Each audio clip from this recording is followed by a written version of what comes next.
Bienvenido, estimado estudiante del curso de contabilidad.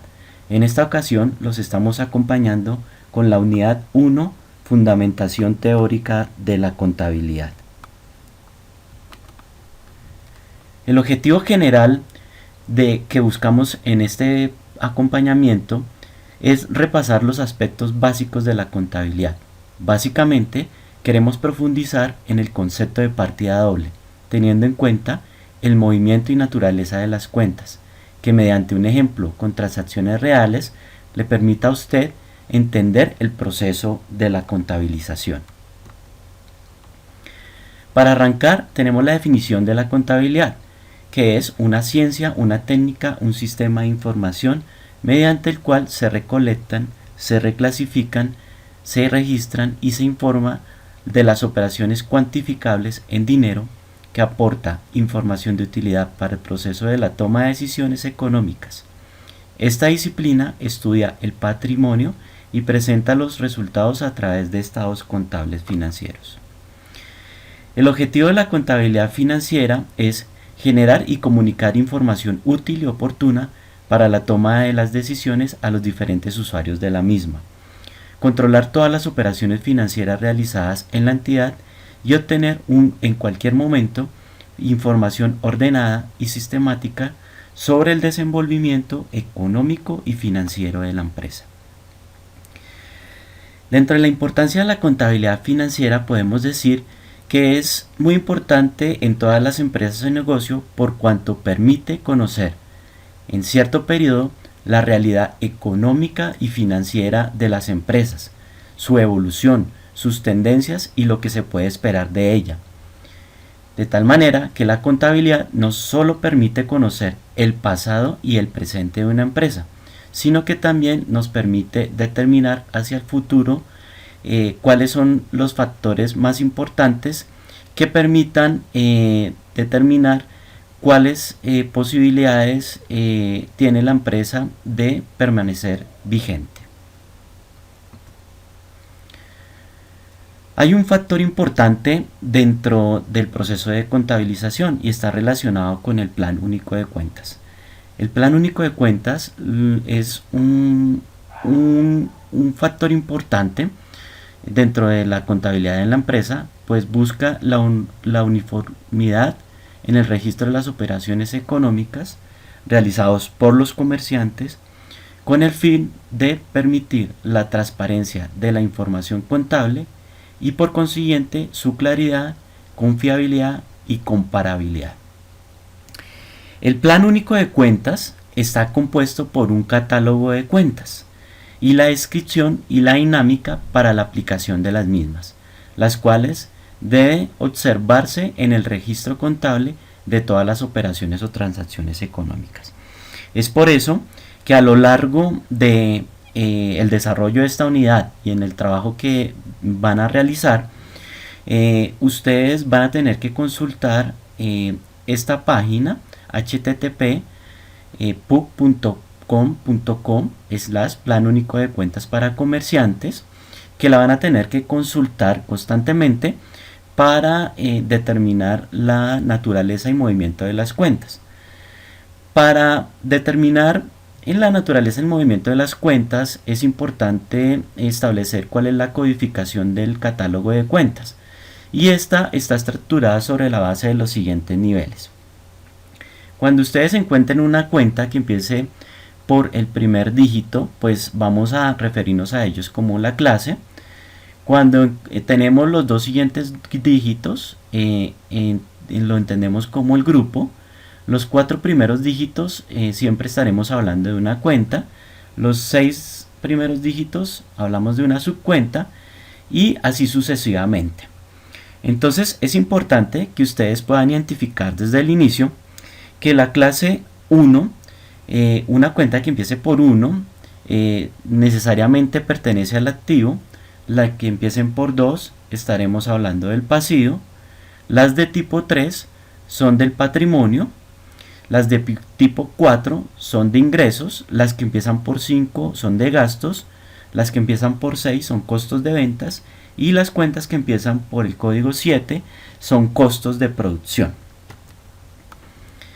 La naturaleza de las cuentas es importante definirla dependiendo si es de naturaleza débito o crédito. Por ejemplo, encontramos que las cuentas del activo, que son las que empiezan por 1, su naturaleza es débito. Esto quiere decir que aumentan por el débito y disminuyen por el crédito. Por ejemplo, una cuenta de bancos que es la cuenta está codificada con el 1110.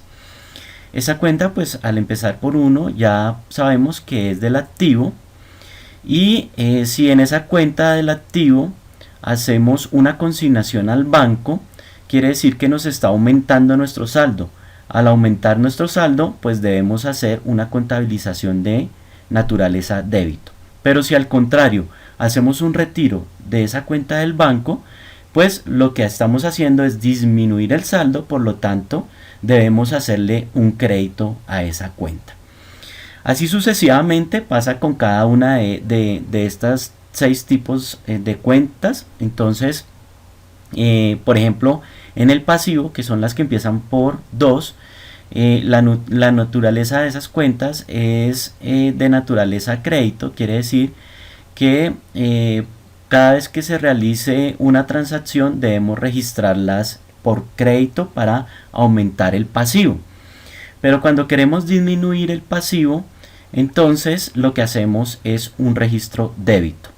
En el patrimonio, cuando hacemos un aumento de patrimonio, lo que hacemos es hacer un crédito, y cuando queremos disminuir el patrimonio hacemos un débito. En el tema de los ingresos, cuando obtenemos ingresos, registramos un ingreso, lo registramos por el crédito, y cuando hacemos una devolución por alguna venta, por ejemplo, disminuimos ese ingreso por el débito. En el tema de los gastos, cuando tenemos un gasto, registramos un gasto, lo debemos registrar por el débito, y normalmente cuando hacemos un crédito en estas cuentas del gasto, por ejemplo, es porque estamos cancelando ya al final del ejercicio las cuentas de resultados para dejarlas en cero. Igualmente pasa con los costos de ventas. Cuando tenemos registrado un costo de ventas, lo registramos como un aumento en el débito, y igualmente cuando vamos a cancelar las cuentas de resultados en el periodo, pues hacemos un crédito. Les recomendamos visitar la siguiente página que está de YouTube. Allí podemos digamos explicar un poco mejor cada una de las dinámicas de estas cuentas. En el concepto de partida doble, que es tan importante en la contabilidad, este sistema es un método de registro de las operaciones más usadas en la contabilidad. ¿Y en qué consiste? En qué consiste es que en cada registro o transacción debe existir un débito y un crédito. Entonces siempre se debe cumplir con la condición de la doble partida, para que digamos no vayamos a tener un descuadre, porque hace falta registrar o un débito o un crédito en alguna transacción. Aquí tenemos un ejemplo para tratar este tema de la partida doble y también de la naturaleza de las cuentas. Entonces aquí proponemos que una empresa comercial limitada presenta las siguientes transacciones para la preparación de los estados financieros por el periodo de abril de 2016. Tenemos la primera transacción, que son aportes iniciales de 50 millones. Entonces, ¿cómo lo vamos a registrar? Como es en efectivo, está ingresando a caja. Al ingresar a caja tenemos que hacer un débito, porque se nos está aumentando el saldo de caja. Y como aportes sociales, al pertenecer a patrimonio, recordemos que cuando hago un aporte o se me aumenta el patrimonio, pues ese aumento se registra como un crédito. Por eso aquí estamos ya viendo el concepto de partida doble, tanto el débito por 50 millones como el crédito por 50 millones. En la segunda transacción tenemos gastos legales de constitución por 5 millones en efectivo. Entonces estamos hablando de gastos y estamos hablando de efectivo. Esta cuenta de gastos pues pertenece a la clase de 5 que empiezan por 5 y al ser de gastos pues se aumentan por el débito y cuando hacemos un retiro de caja pues lógicamente se está disminuyendo el saldo de caja y al revisar la naturaleza de las cuentas nos dice que debemos registrar un crédito. Por tanto aquí tenemos también la condición de la partida doble débito-crédito. Tenemos otra transacción que es compra de mercancías a crédito por 20 millones masiva, ya tenemos el tema de los impuestos. Entonces, como estamos comprando mercancía, esta ingresa a una cuenta que es de inventarios por 20 millones débito. Un impuesto sobre las ventas que nos están cobrando, que es deducible. Digamos que por ser del pasivo, uno pensaría que normalmente los pasivos deberían ir al crédito, pero no. En esta cuenta hay una particularidad especial y es debido al tema de la compra. En retención en la fuente, al ser una cuenta del pasivo, pues nos aumenta por los créditos, entonces debemos registrarlo allí. Y en proveedores nacionales, igualmente es una cuenta del pasivo, nos está aumentando porque pues compramos esa mercancía a crédito, le estamos debiendo a nuestro proveedor, entonces se nos está aumentando nuestro saldo de proveedores. Igual tenemos sumas iguales, tanto débitos como créditos, por 23.200.000, siempre pensando en el concepto de partida doble. En la transacción 4 vendemos a crédito el 80% de la mercancía existente, o sea 16 millones, con un margen de utilidad del 40%. Como tenemos un ingreso y tenemos que catalogarlo en las cuentas que empiezan por 4, en la 4135, esas cuentas de ingreso recordemos que se aumentan por el crédito, entonces por eso registramos la venta por los 26 millones. Igualmente estamos cobrando un IVA, ese IVA se lo debemos a la DIAN, es un pasivo que tenemos con la DIAN, entonces tenemos que pagárselo en algún momento con la declaración, por eso lo registramos como un crédito. Nos hacen una retención en la fuente por esa venta que hicimos, esa retención es un anticipo a la renta, entonces pues es un anticipo que está a favor de nosotros, por eso lo llevamos al activo, por eso lo registramos débito.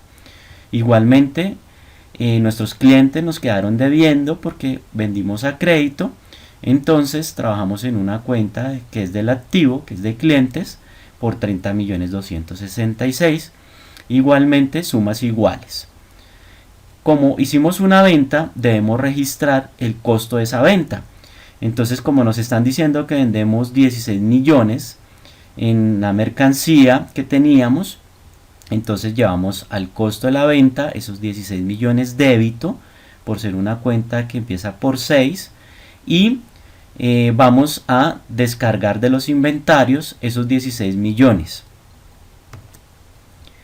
En la transacción número 5, nuestro cliente del punto anterior cancela en efectivo la suma de 30 millones, es decir, ese cliente ya nos cancela 30 millones que nos estaba debiendo, entonces ingresa a caja los 30 millones como un débito y vamos bajando el saldo de la cuenta de clientes, ya no nos debe los 30.266.000, sino que nos cancela 30 millones, eso quiere decir que nos va a quedar debiendo 266.000.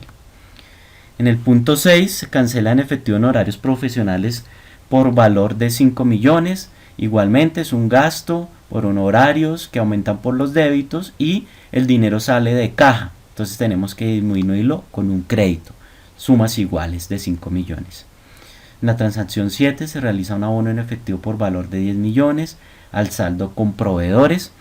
Entonces, como estamos cancelándole a nuestros proveedores, debemos hacerle un débito por los 10 millones para disminuir ese saldo, esa deuda que tenemos con ellos. Y como está saliendo el dinero de caja, pues debemos disminuir el saldo que hay en caja con un crédito. Igualmente, sumas iguales. Aquí tenemos el resumen de las transacciones, tanto de caja, aportes sociales, de todas las cuentas que intervinieron en esas transacciones que vimos anteriormente. Están los débitos a mano izquierda y los créditos a mano derecha. Y al final encontramos los saldos de cada una de las cuentas. Por ejemplo, en caja tenemos unos débitos por 80 millones y unos créditos por 20 millones.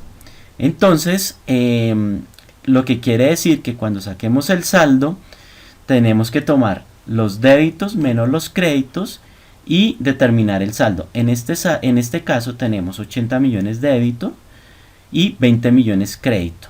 Al final nos quedan 60 millones de manera positiva, es decir, un saldo débito de 60 millones en caja. Así sucesivamente hacemos con cada una de estas cuentas.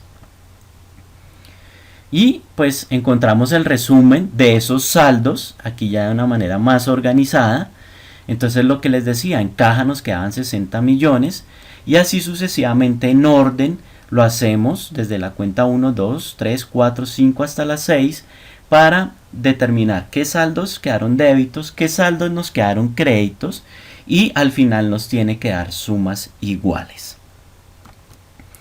Bien, estimado estudiante, esperamos con este apoyo haber contribuido a solucionar muy seguramente algunas inquietudes que tenía en relación al concepto de naturaleza de las cuentas y la partida doble. Más adelante estaremos acompañándolos con otra serie de ayudas para que pueda profundizar en la unidad 2. Muchos éxitos.